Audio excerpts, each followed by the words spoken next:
জয় গুরু। আপনারা দেখছেন রিতায়নী YouTube channel. এটি সম্পূর্ণ ধর্মীয় চ্যানেল, আর এটি আপনারই চ্যানেল। আমি আপনাদের সেবক সজীব কামিলা।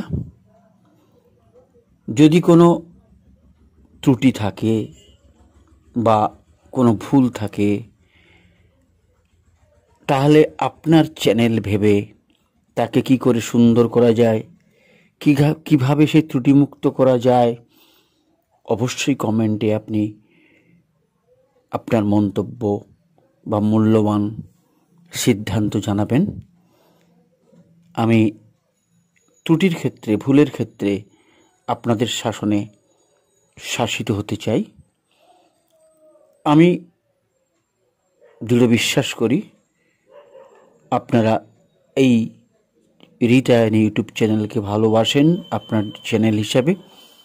সেখানে ভুল ত্রুটি অবশ্যই সংশোধন করে দেবেন, আর আমি নতমস্তকে আপনাদের মূল্যবান সিদ্ধান্তগুলিকে অবশ্যই গুরুত্ব দেব। এখানে আমি একমাত্র আপনাদের সহ চ্যানেলের সেবক মাত্র, আপনারাই এখানে প্রধান। তাই প্রথমেই রিতায়নী ইউটিউব চ্যানেলের পক্ষ থেকে আপনাদের সবাইকে জানাই জয়গুরু ও আনন্দিত জয়গুরু, এবং ভক্ত হিসাবে আপনাদের সবাইকে আমার শ্রদ্ধাপূর্ণ প্রণাম জানাই। আজকের নিবেদন শ্রী শ্রী ঠাকুর অনুকূলচন্দ্র ও তুলনামূলক ধর্মতত্ত্ব।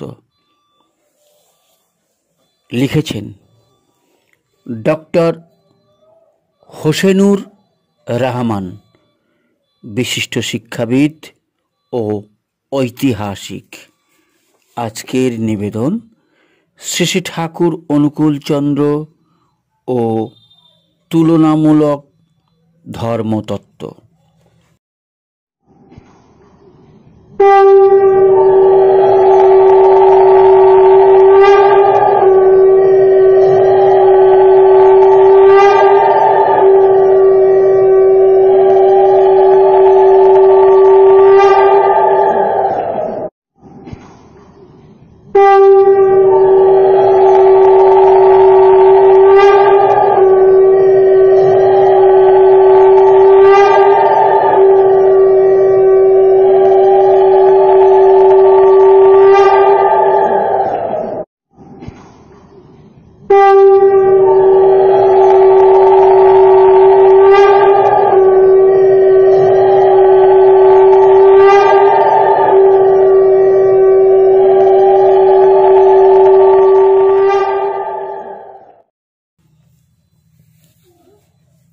আমাদের দেশে ধর্মচর্চা যত্রতত্র। যা বলা উচিত ছিল সেই চিরাচরিত কথাটি, ভারতবর্ষ ধর্মের দেশ। এখানে মানুষ ধর্মবিশ্বাসের মধ্যে বেঁচে থাকে, মুক্তি পায়, একে অপরকে ভালোবাসে, ধর্মপ্রাণ বিশ্বাস করে, ধর্মের কল বাতাসে নড়ে। তাই এদেশে কোনো ব্যবহারিক কাজও ঈশ্বর বিশ্বাসের অতীতে গিয়ে সম্ভব নয়। কোনো সামাজিক অনুষ্ঠান তো নয়ই।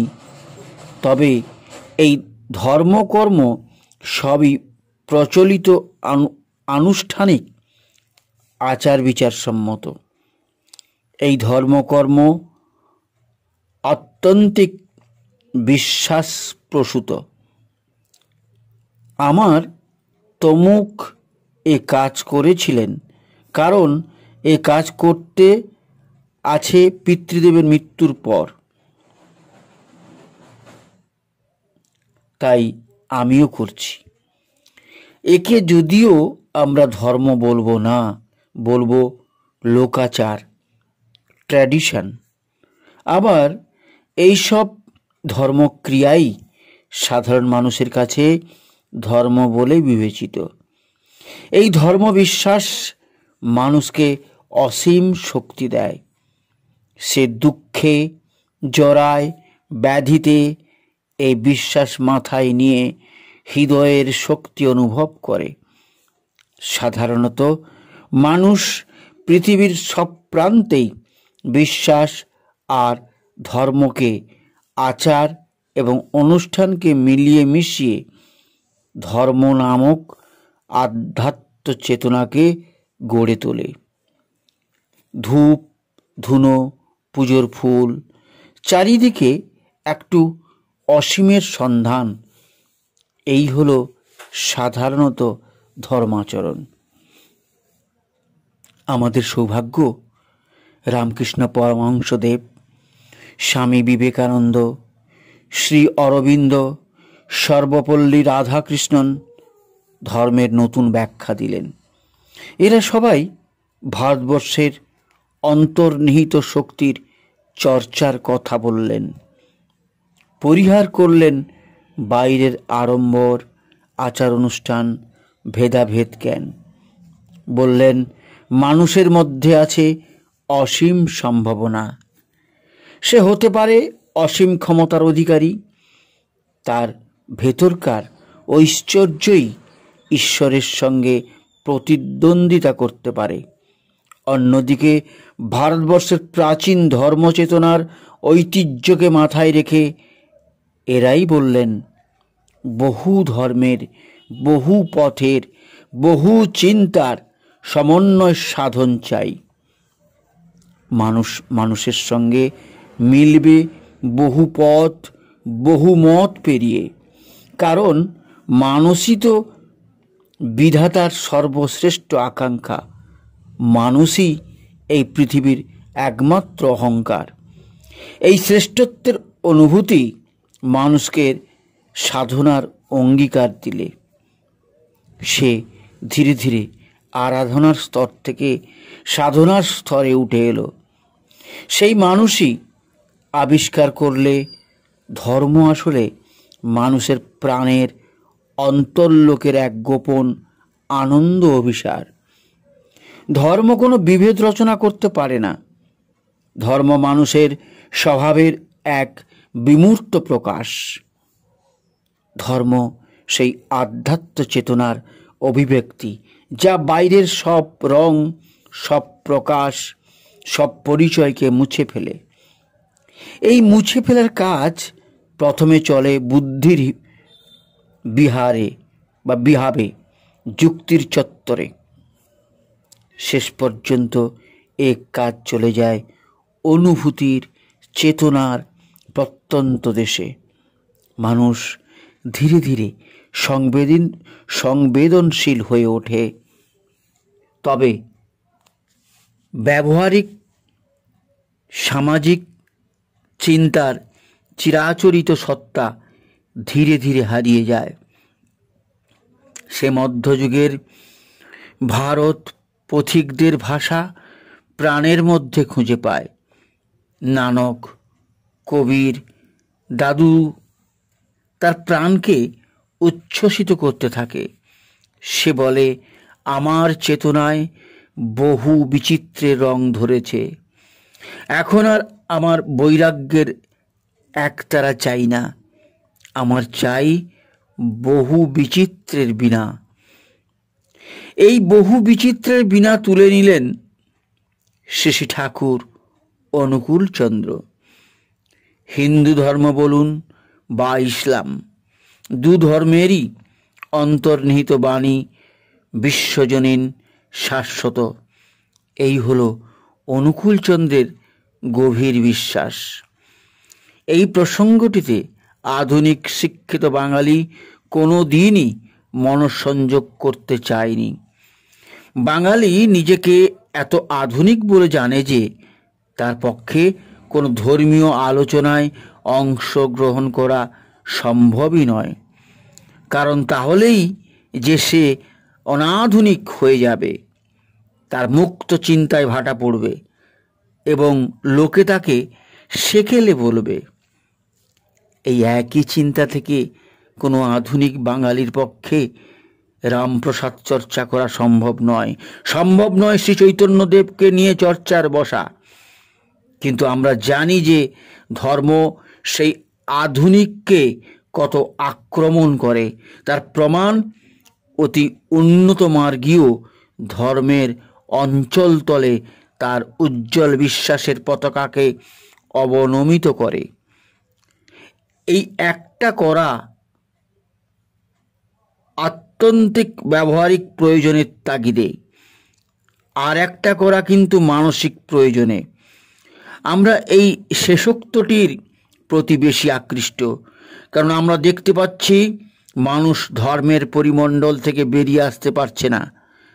আর আজ সবাই জেনেছে রুশ বা পোলিশ কমিউনিস্ট যুবকেরা কি পরিমাণে ধর্মের টান অনুভব করছে। আর ভারত, পাকিস্তান, বাংলাদেশ, নেপাল তো ধর্মের বিস্তীর্ণ ক্ষেত্রে প্রতিনিয়ত বিস্তার লাভ করছে। অতএব ধর্মের যত বৈজ্ঞানিক বিশ্লেষণ হবে, যত বিভিন্ন ধর্মের মূল বিশ্বাস নিয়ে মানবিক বৈজ্ঞানিক আলোচনা হবে, ততই আমাদের মঙ্গল। শ্রী ঠাকুর অনুকূলচন্দ্র এই অনুভূতি থেকে 40-এর দশকে এক গোলটেবিল বৈঠকে বসেছিলেন এবং বলতে পারি তিনি এক অভিনব তুলনামূলক ধর্মতত্ত্বের খসড়া প্রস্তুত করেছিলেন। এই আলোচনা চক্রে দুজন পরাক্রমশালী ব্যক্তি অংশগ্রহণ করেন। প্রথম মোহাম্মদ খলিলুর রহমান, দ্বিতীয় শ্রীকৃষ্ণপ্রসন্ন ভট্টাচার্য। আবার কৃষ্ণপ্রসন্ন আর একটি ভূমিকা পালন করেছিলেন। তিনি এই আলোচনা পুস্তক আকারে প্রকাশিত হলে পাদটিকা সংযোজন করেন। এই মূল্যবান পুস্তক হল শ্রী শ্রী ঠাকুর অনুকূলচন্দ্র কথিত ইসলাম প্রসঙ্গে, প্রথম প্রকাশ 1347 সালে। এই দশকে কি পরিমাণ সাম্প্রদায়িকতার বিষে আমরা জর্জরিত হয়েছিলাম, সে মর্মান্তিক ইতিহাস আজ আর আলোচনা করব না।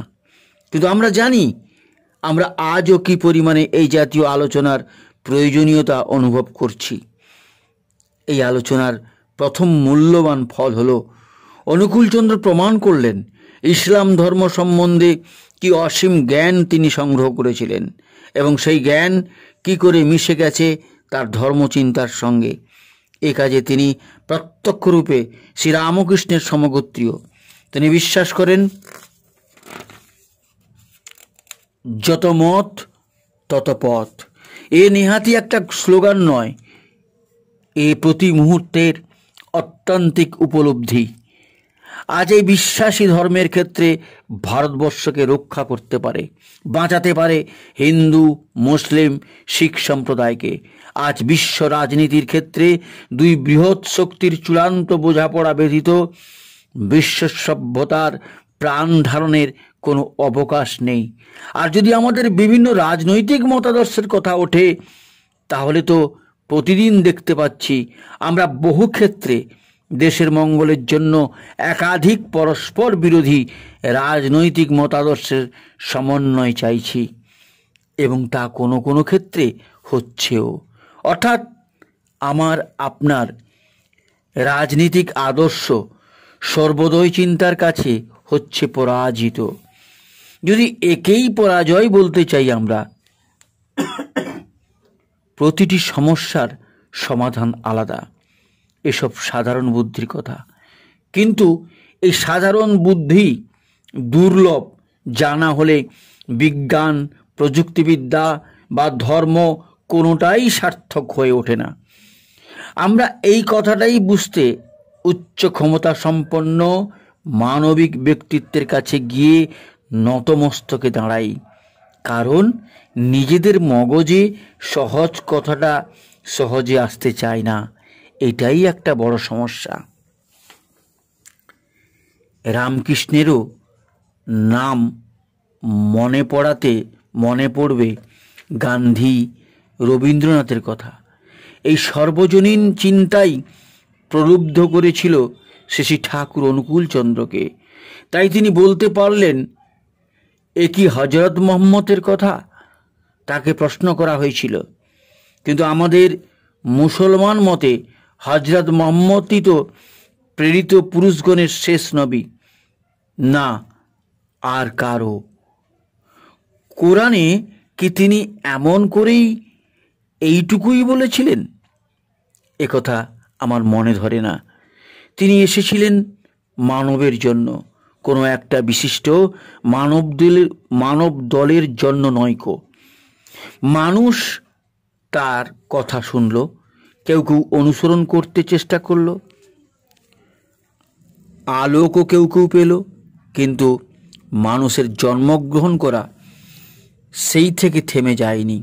এর ভেতরেই ধর্মপথে পঙ্কিলতা এসে বিজ্ঞ ও স্বার্থলোলুপদের ছিটানো ময়লা মাটি মলমূত্র কত যে কদর্থে কত বেচাল নিয়েছে তার ইয়ত্তা নেই।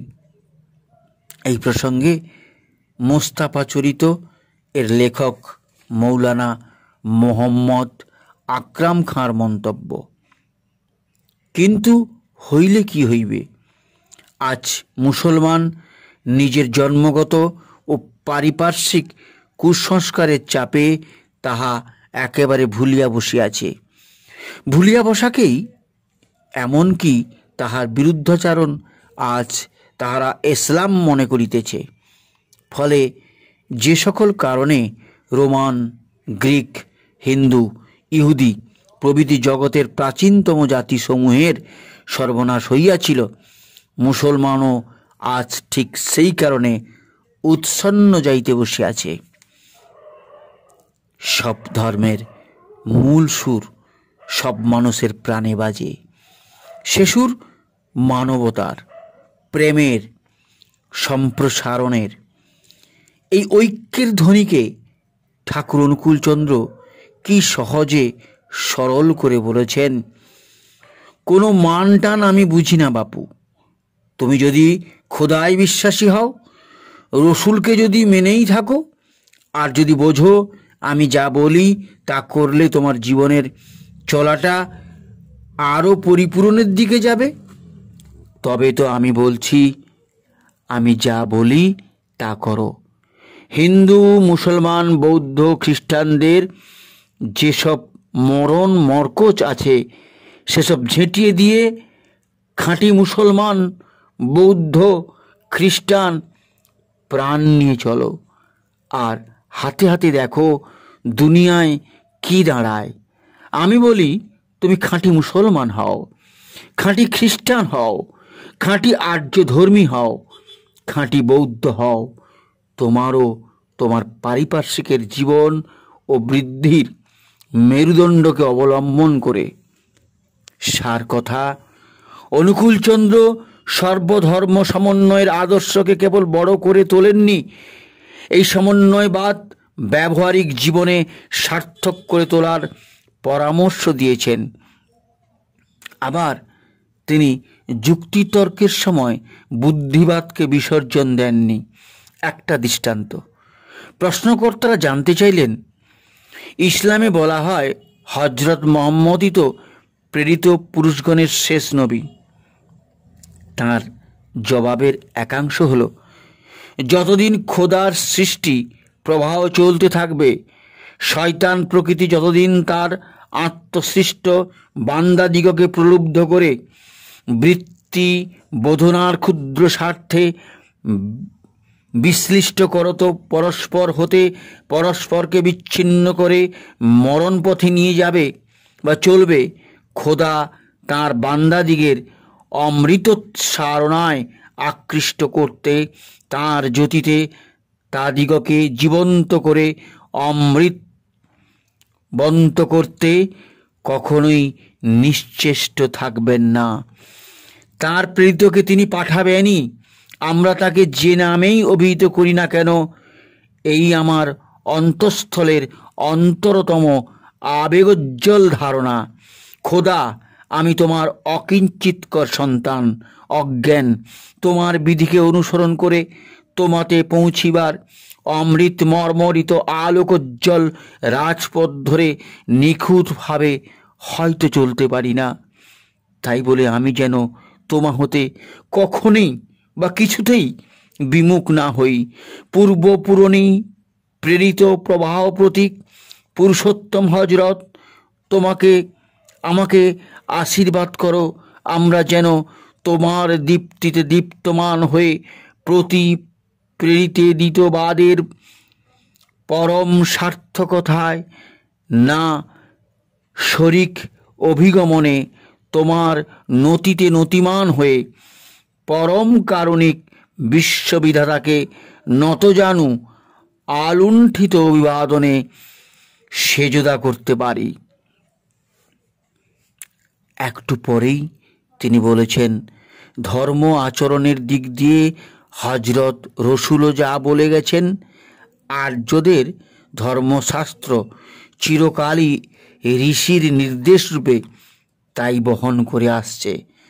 আর্য ধর্ম শাস্ত্র ছবি বা পুতুল পুজো এমনতর বিকট তাচ্ছিল্যের সহিত নিরস্ত করতে ঘোষণা করেছেন, এমনকি অধমাদম বলতেও ক্ষান্ত হননি। তবে আর্য ঋষিদের প্রত্যেক মানুষকে উন্নতির পথে নিয়ন্ত্রণ করবার এমনতর ঝোঁক ছিল, যা নাকি হজরত রসুলের ভেতর দেখতে পাওয়া যায়। এমনকি আরও অনেক কামেল পীরের ভেতরেও একটা বুভুক্ষ আগ্রহের মতো নজরে আসে। আর তার জন্যই ওই পুতুল পুজোর ভেতর দিয়েও মুড়োরাও যাতে সেই পথে চলতে চলতে একদিন ওইগুলির বাস্তব ব্যাপার বুঝে সুঝে তা হতে বিরত হতে পারে, এমনতর ফন্দি ফিকির খাটিয়ে অধমাধম বলেও এদের নাকচ করে দেননি।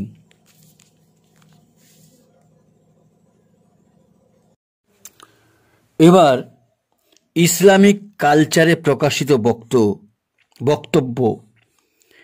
An idolater who worships an idol is a sinner if he regards the idol as the possessor of certain attributes, but he commits no sin if he is conscious of the fact that certain attributes represented by the features and pose of the idol are the attributes of God. Shri Thakur Anukulchandra এবার সেই চূড়ান্ত প্রশ্নে এসে পৌঁছেছেন। আর দেবতা মানে হচ্ছে যারা মানুষের জীবন ও বৃদ্ধির সেবা করে, উৎকর্ষে নিয়ন্ত্রণ করে, তাদের হৃদয়ে উজ্জ্বল আবেগে স্তুতির সিংহাসনে প্রতিষ্ঠা পেয়েছেন। এই আলোচনায় অনুকূলচন্দ্র সবচেয়ে বড় একটা কথা সেদিনের দুর্যোগের মধ্যে বসেও বলতে পেরেছিলেন, তা হলো ধর্মের সার কথা আপনার নিজস্ব আধ্যাত্মিক অভিজ্ঞতা।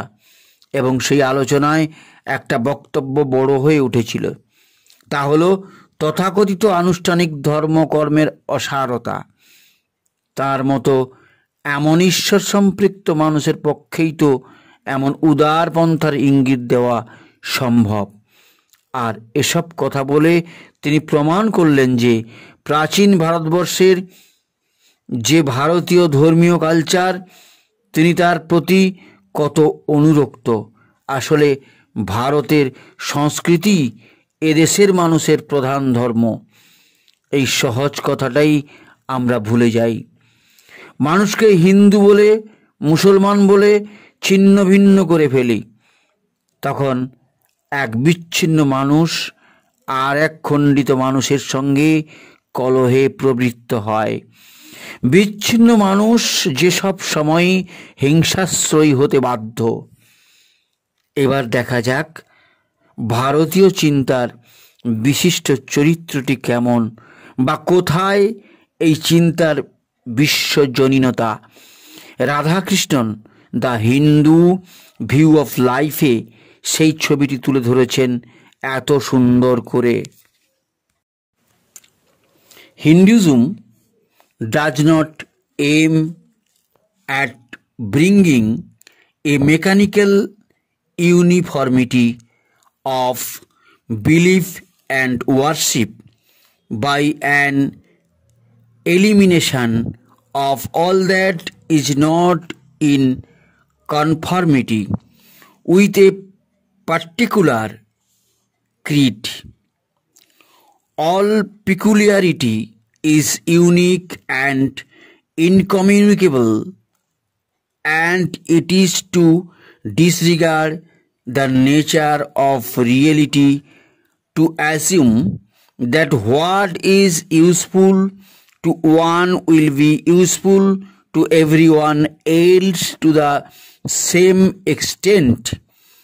The world is wide enough to hold men whose natures are different. ঠাকুর অনুকূলচন্দ্র সেই কথাই সহজ সরল ভাষায় বললেন। এখান থেকেই আরম্ভ হতে পারত এ তুলনামূলক ধর্মতত্ত্বের চর্চা। তুলনামূলক ধর্মতত্ত্বের বিশ্বাস ও প্রেম, যুক্তি ও তর্কই তো বিশ্বধর্মের দিকে মনুষ্য জাতিকে নিয়ে যেতে পারে। যেমন অন্য ধর্মকে জানতে পারলেই আমি নিজের ধর্মকে ভালোবাসতে পারবো। আসলে মানুষ তিনটি এনকাউন্টার নিয়ে ব্যস্ত। এক, প্রকৃতি; দুই, অন্য মানুষ; তিন, নিজে। এই ব্যস্ততাকে বলা যেতে পারে মানুষের স্বভাবজাত প্রকৃতি, তার সামাজিক জগৎ, তার মনস্তাত্ত্বিক সমস্যা। পৃথিবীতে মোটামুটি সদা জাগ্রত তিনটি ট্র্যাডিশন দূর